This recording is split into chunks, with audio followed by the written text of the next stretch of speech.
Is my information safe in the cloud? Hi everyone, Leo Notenboom here for askleo.com, where I try to give you a little bit more confidence and a lot less fear using your technology.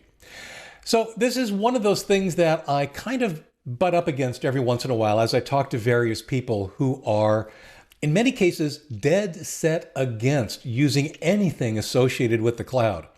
As you'll see in a moment, that's super ironic for a variety of reasons. First of all, let's just define what the cloud is. The cloud is really nothing more than a marketing term. And it's a marketing term that is about the online services that you and I use, things on the internet. Now, when most people think about the cloud, they think about file sharing services. I'll just use like OneDrive or Dropbox as examples. And yet, indeed, those are cloud services. You are storing files in the cloud. But guess what?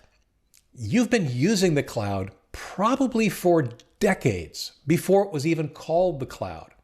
How is that possible? Email. Email is a cloud service. You are storing your messages in the cloud. Your messages travel from machine to machine in the cloud.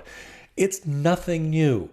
The only thing that's new are the speeds at which our internet connections are now allowing us to do more and more and more with online services, and the number of different online services that you're using. So, for example, you are probably already using things like Outlook.com, Gmail, Yahoo. Guess what? Those are cloud services. Photo sharing services like Flickr, Google Photos, Instagram, those are all cloud services. OneDrive, Dropbox, Google Drive, Google Docs, those are all cloud services.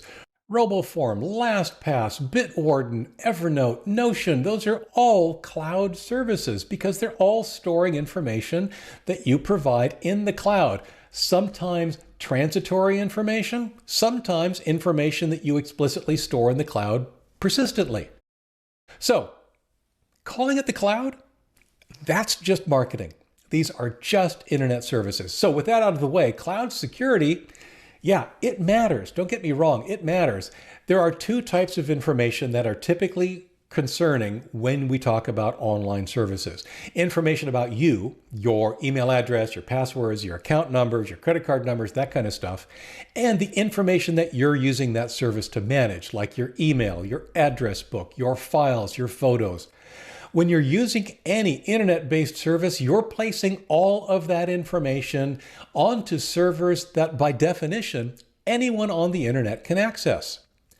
That means it all comes down to the security put in place by those service providers to prevent just anyone from doing so, to allow access only to those people that are supposed to have the access.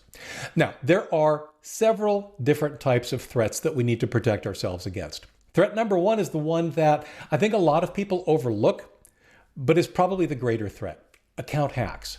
If your account gets hacked, everything in that account, whether it's on your PC or on the cloud, can be stolen, altered, deleted, whatever.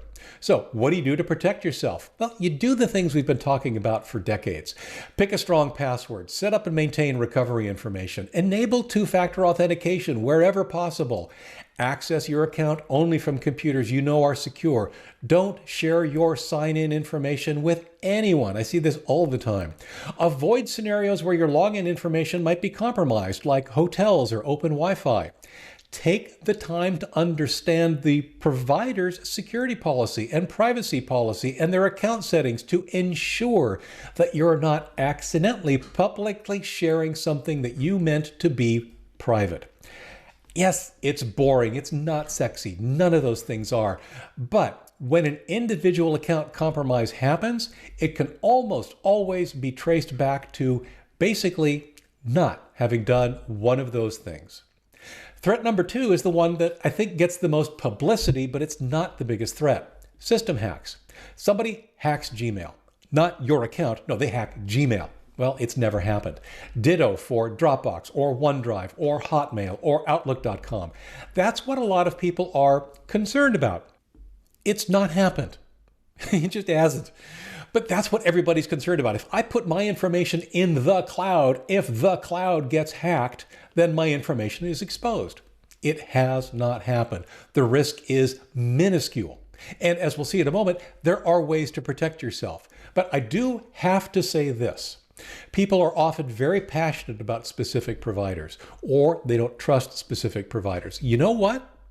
If you don't trust a provider, I don't care how good they are, how good they really are. I don't care whether your trust is, or your lack of trust is, in error. What I care about is you. What I care about is that you do what's right for you. If you don't trust a provider, don't use that provider. Now, I have to be explicit about that because I see all sorts of people telling me how much they don't trust a provider, using that very provider to be in contact with me. So try not to be hypocritical about it. Try to make sure you understand where your trust is being placed and how much you trust the various providers. Number 3, data loss. I need to be explicit about this. Yes, those online service providers have backups. They're not for you. They're for them. For example, Gmail. I'm sure that all of their servers are backed up so that if something happens in the data center, they've got a machine that goes down. It happens to all of us. They have something that they can back up from. If you lose your email, if you lose your Gmail account, that backup is not something you can access. Backing up is still your responsibility. Any online service should be considered to be exactly one place. And if it's in only one place, it's not backed up. That applies to your email, that applies to file sharing services, that applies to Dropbox, OneDrive. They are conceptually at least just one place, and they can go away completely in an instant. That's what you need to protect yourself from. Back up your information. The 4th threat is a tough one. Fortunately, it's not something most of us have to deal with. That is legal access. Like I said, the services have backups. You have backups, I hope. The bottom line here, though, is that if law enforcement comes knocking, those service providers theoretically could provide your information, perhaps even information that you've deleted from their backups or from their data center. The only way to protect yourself from this is twofold. The one, either don't put data that is that sensitive. If you're going to be in law enforcement's radar, maybe don't put your stuff online. But if you do, and this is what really protects you from all of the other scenarios that a lot of people are concerned about in the data center, encrypt.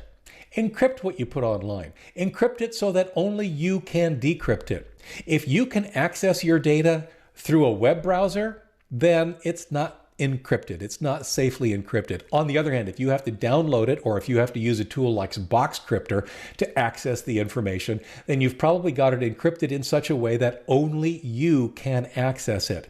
That protects you from problems in the data center, rogue employees, and in fact, law enforcement as well.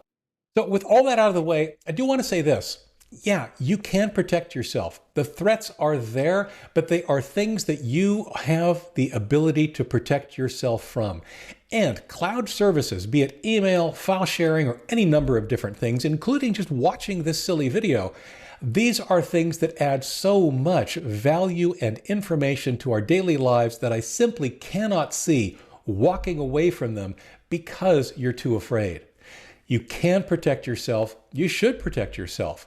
But in doing so, you open up a lot of really, really interesting and powerful doors. For comments, for updates, for links related to this topic and more, visit askleo.com/4850. I'm Leo Notenboom, and this is askleo.com. Thanks for watching.